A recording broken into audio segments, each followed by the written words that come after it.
Hello!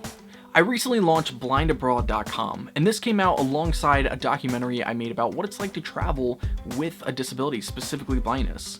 To help me film that short documentary, I actually had my friend Josh Forbes behind the camera and helping with a lot of the planning. He happens to be a film director who had two kids that were born with the exact same eye condition that I have, ocular albinism and nystagmus, which causes me and his kids alike to be legally blind. Along with that first documentary and blindabroad.com, I actually launched a podcast called the Blind Abroad Podcast.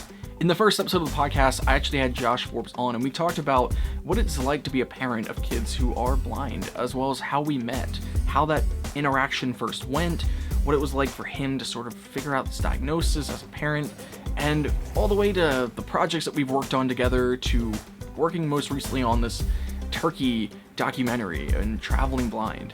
So here is a clip from that podcast, and if you want to listen to the full thing, again, links will be available in the description, as well as on blindabroad.com. So with that, you actually, I think you just sent me a cold email one day. Yeah, I think I did. I'd have to look it up, but yeah, I'll fill everybody in on my side of the story. So I have two kids now, two boys who have ocular albinism, which is the same eye condition that James has. Could this possibly have been like 8 years ago? Is that even possible? I'd have to look and see when I emailed you, but I mean, because my oldest son is 8 now. Yeah, but I was in LA, and yeah. Keep in mind, I am pretty much, I come from a little bit of a different generation. Yeah. Not to put you on the spot. Yeah. But I had just sort of moved out to LA. I was about 19 or 20. I think I was maybe 20 when you reached out.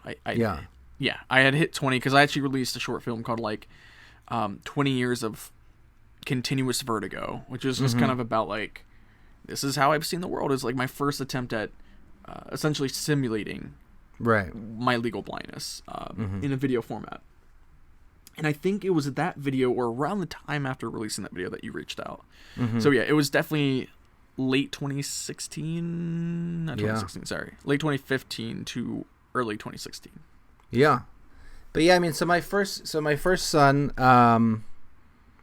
yeah, it was around when he was like 3 months old. Like his eyes moved back and forth and we weren't sure what that was about. We're new young parents and all that stuff. And you just don't know. Like you don't know anything about, I still don't.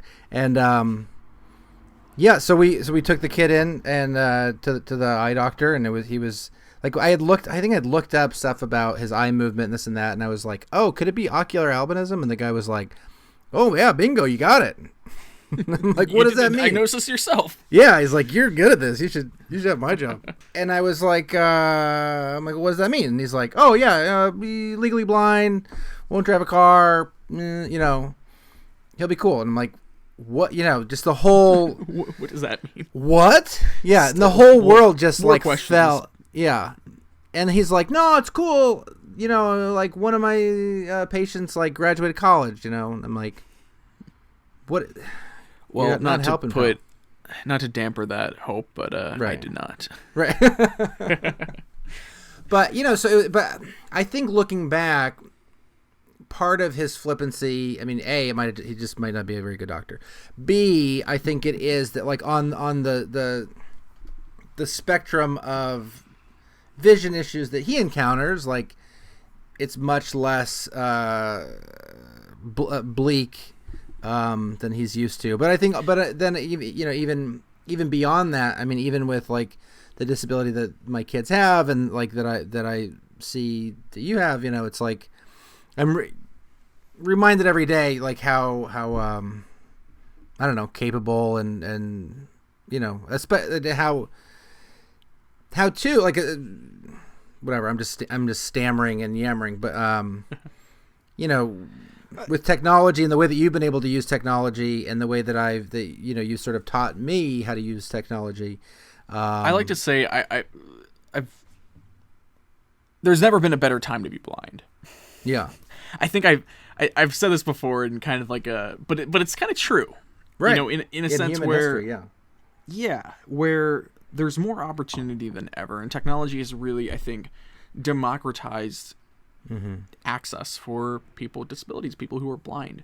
Of course, there's a lot of work to be done, and that's why I really am passionate about doing this and talking to like software engineers in future episodes of this podcast, and the work that goes into making applications, websites accessible, and then even going beyond that to like pavements, like like how we design things, our society with accessibility provides a lot more access. And luckily, again, we're living in a time where we're more connected to share these ideas and share these important values more than ever.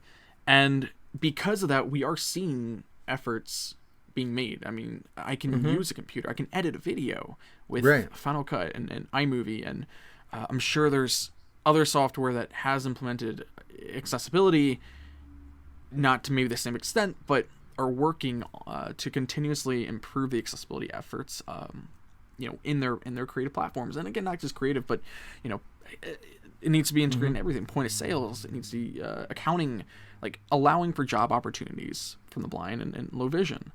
So again, it's really like, it's not concern for me that blind people can't do work. It's a matter of, do people realize that we can do work? Right. Well, that was, one of the biggest, another way the technology has been amazing. It was such an eye-opening experience getting this diagnosis for my kid, hearing these scary words, not knowing what it is, and going out to the parking lot and opening up my phone and putting Ocular Albinism into YouTube. And the first things that popped up were a couple young, probably your video, like some other people who immediately I was comforted by, because it was like, hey, what's up, YouTube? I have ocular albinism, and I'm on my way to college. I'm doing this, and was like, oh my gosh, like, because that moment that it hit me in the doctor's office, it was like uncertain.